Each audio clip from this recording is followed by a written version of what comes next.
Land Commission offer the Lakota for the land.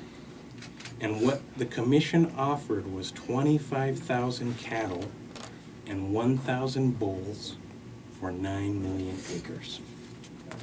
That is what they offered. Did Shannon and the Edmonds Commission achieve its goal? The commission failed to obtain 3/4 of adult Native American male signatures. Questions arose into the commission's handling of negotiations. There was no stenographer at the councils. So none of that, any of that information that was discussed in any of these land councils, none of it was recorded. So no Sioux dialogue during the councils was recorded. There were concerns into the validity of the signatures, which you mentioned earlier, Kevin. Some were obtained from schoolboys as young as 5 years of age. Others who signed the agreement testified before the Senate of threats and false promises. Due to the language barrier between the Sioux and the Commission, Pete C. Shannon admitted he did not know any of the Lakota language. There were concerns into the Commission's interpreter, which was Samuel Hinman. He did most of the talking. Was he or the agency provided interpreters supposed to relay this information? It was supposed to be the agency interpreters, but it was instead relayed by this Hinman, which would be a conflict of interest, I would guess.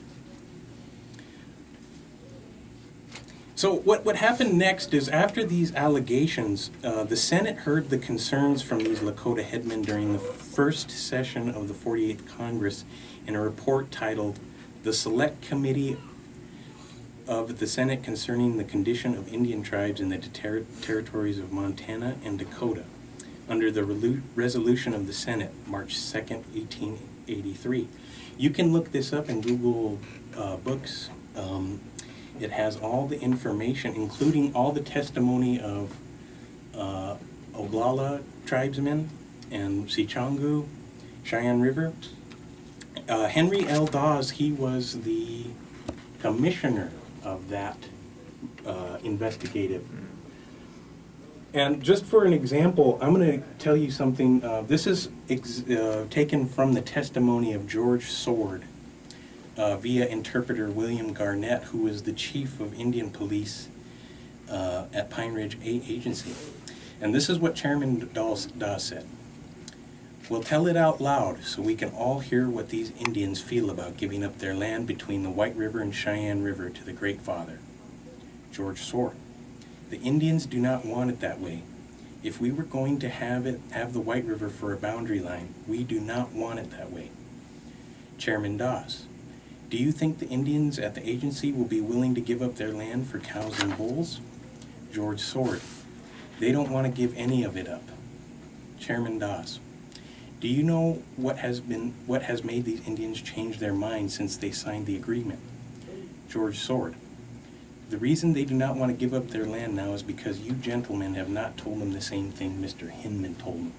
And that just echoes the sentiment of how the people here felt. They did not like it. They knew it was conducted poorly.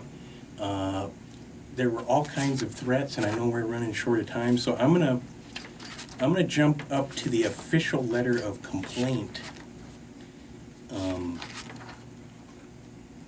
which describes the charges against Peter C. Shannon, Edmonds, and Hinman into their handling of the negotiations of the Great Sioux Reservation. "Dear Sir, I am in receipt of a highly respectable gentleman of great intelligence and reputation among all who know him, and who just returned from the visit to the Sioux Indians. A written statement containing very serious charges in which the manner in which the consent of the Indians has been obtained to the treaty of last winter. I deem it my duty to communicate the nature of these charges before I go out there. It is charged, first, that a large part of the Indians were made to understand not that it was a treaty parting with a large tract of land, 11 million acres, but only a treaty separating the different bands and confirming the title of these lands in separate divisions of existing reservation. The second charge, that at one or two of the agencies, the Indians were given to understand in the event of their not signing the agreement, they would be deprived of a home and farms without compensation, and if need be, removed by the military. That was one of the accusations. The third charge: the names of children, some as young as a year old, have been appended to the treaty to make up the necessary 3/4 of adult male signatures. These charges made with particularly and names given to substantiate them, I have not the slightest knowledge of their truth, and do not desire to be misled or make any charges. But Mr. Morgan, one of the committee, as well as myself, once investigated the transaction of this Mr. Hinman, who seems to have obtained these signatures, which shook our confidence in him. If the treaty is still out there, I would suggest that you instruct those having it to submit it to the committee, and they should conclude to investigate these charges. If the treaty has been returned to the department, we could take it out with us for that purpose. So let's get to hear Pete Shannon's thoughts. He went before the committee to address these concerns, and these are direct taken from that report. Let's get right into it. This is a direct quote from Pete C. Shannon of the Shannon County namesake. You had better talk Hebrew to them as to talk about so many square miles. They are as ignorant of the science of numbers as a baby of 2 weeks old. The shadow of such a horrible scheme that there was any deception used, thank God never crossed my mind. I was known in my country as not being a friend of the Indians, but if there was any vanity in it, the record will show me to be the truest and best friend. This is also from the same testimony. I do, sir. The chiefs and headmen have wisdom. They have always been the guardians of their tribes. The young bucks are as ignorant of the rights of their people as ignorance can make them. And I say that on behalf of the Indians. Do not destroy their ancient polity. Let their time-honored institutions remain. John A. Logan, he was an investigator. He goes on to ask Pete Shannon, what do you think of the theory of the government to separate them, individualize them, and put on farms of their own? Pete Shannon, I approve of it. John Logan, does that destroy chiefship? Does that make every man act for himself? Pete Shannon, no, sir. They are desirous of being taught, but you must not rudely root up this ancient and dear institution. One last thing I want to talk about here. Pete Shannon had some interesting comments in regards to how the U.S. dealt with the tribes as a sovereign nation. And I will read this directly to you. I believed then, and I must respectfully take the liberty of saying again, I don't believe there is any comfort in the 12th article of the Treaty of 1868.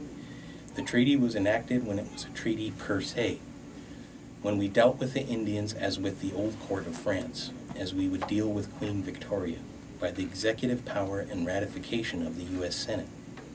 After the Senate ratified that treaty, the House having no part of it, a great quarrel occurred. The House said, we will not make an appropriation to carry out these treaties if you recognize the Indians as foreign nations. We will correct this evil. We will refuse to appropriate for them. Then came the Act of 1871, which provided that no Indian tribe in the United States should be considered as an independent nation with whom the United States may contract by treaty. That no treaties with Indians per se should be enacted.